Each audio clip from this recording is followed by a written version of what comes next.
you've ever felt like your grief looks different from everyone else's, then this video is for you. Stay tuned.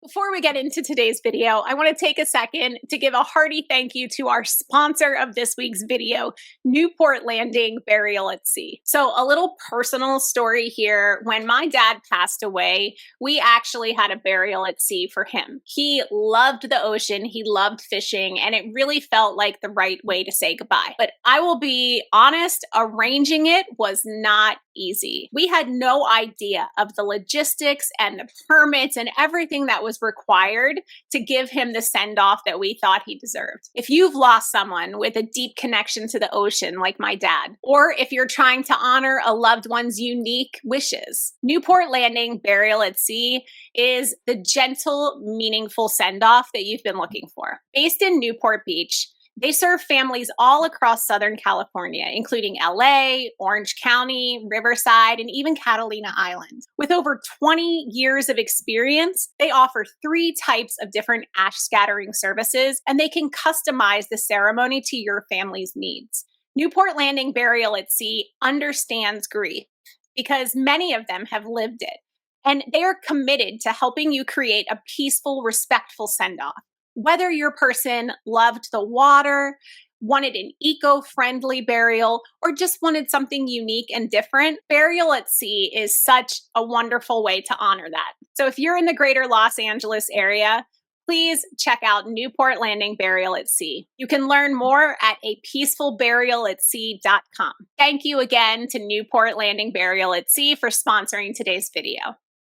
So every now and then, someone drops a comment or a question in my YouTube comments that makes me pause. Like, really, really pause. Like, I'll be sipping my coffee, minding my own business, and boom, a question comes in that is so raw and so real and so important that I just can't get my mind off of it.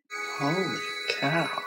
I recently had one of those questions, and it came from a longtime viewer, someone who has clearly been through their own devastating grief journey. They asked me something that I think deserves a whole deep conversation and not just a surface reply.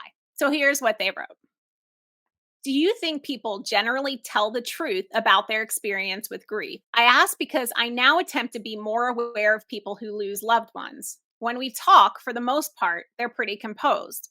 They present well. They're emotionally put together for the most part. It sometimes doesn't feel real, but if that's how they are, I don't want to make them be sad because I think they should be. I'm struck because having gone through it with different situations, not to compare, I'm not hearing how I felt. They're not saying what I said. I wonder if people in grief are typically truthful, that the majority of grievers do well, and only a minority have a hard time. Maybe I don't have a large enough pool to draw from to know what normal sounds like, so I ask from your experience. Maybe coming out of a pandemic and all the things we're going through now, people don't have time or energy to be anything other than good. I thought that could have the opposite effect, but what do you see?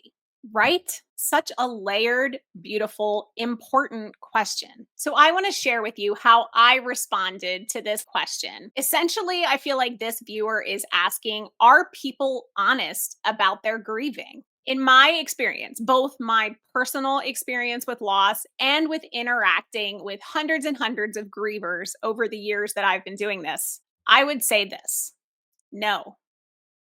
Most people that I come across, I don't think they are entirely truthful in everyday conversations. But I don't think it's because people are being disingenuous. I actually think that it's because our culture doesn't make space for the full, messy truth of it.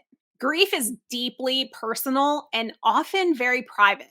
People may present well or seem composed. Hi, I'm in that category. But that doesn't mean that they're not falling apart when they're alone. A lot of us, like me, like this viewer, have learned, sometimes painfully, that the world gets really uncomfortable with prolonged grief, especially if it doesn't come with some inspirational ribbon tied around it. So as a result, I feel like a lot of times we perform strength. We say, I'm okay, when really we cried in the car for an hour. We say, taking things day by day because it's a hell of a lot more convenient and easy than saying, I still wake up every morning wishing this wasn't my life. And honestly, a lot of people are afraid of being pitied or judged or dismissed. So we keep it light. We compartmentalize. We keep busy. We intellectualize.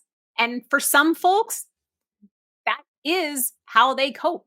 Most times, if I'm being honest, that's how I cope. But if we move on to the part of your question that really hit me, this idea that maybe most people are doing well and it's only a very few who are really struggling, I would gently challenge that. To my viewer and anyone else who feels this way, I don't think that you're the outliers. I think that you're just being more honest than most. And in my opinion, that's not a flaw, that's a strength. So many people are struggling right now quietly, not visibly and not loudly, but grief lingers. It reshapes us. Even when we are acting or looking like we are fine, we're often carrying so much more than we let on. And you are so right that after the pandemic, with all of that collective stress and trauma, people are tapped out. Their emotional bandwidth is limited.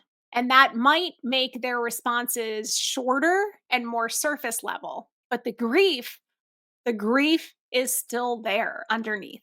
So I challenge you that if you're talking to someone who seems too okay when they're grieving, it doesn't mean that they aren't grieving. It might just mean that they don't feel safe enough to show you the real stuff just yet.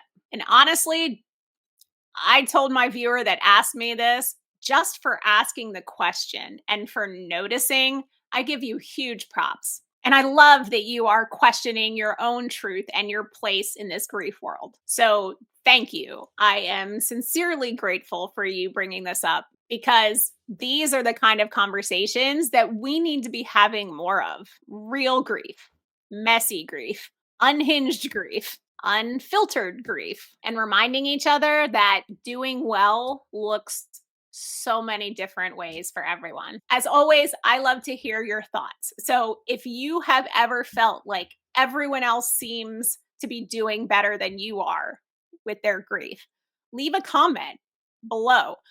I am betting that so many of us have felt this way, and it would do us all good to hear it from each other. If you or someone that you know is struggling with grief, I do have a book that I wrote to help others who are going through their grief journeys. It's called Grief Sucks, But Your Life Doesn't Have to. It's available on Amazon, and I will leave a link below. Thank you again to our sponsor, Newport Landing Burial at Sea. Please check them out in the comments as well. And until next time, I am sending love and hugs like always.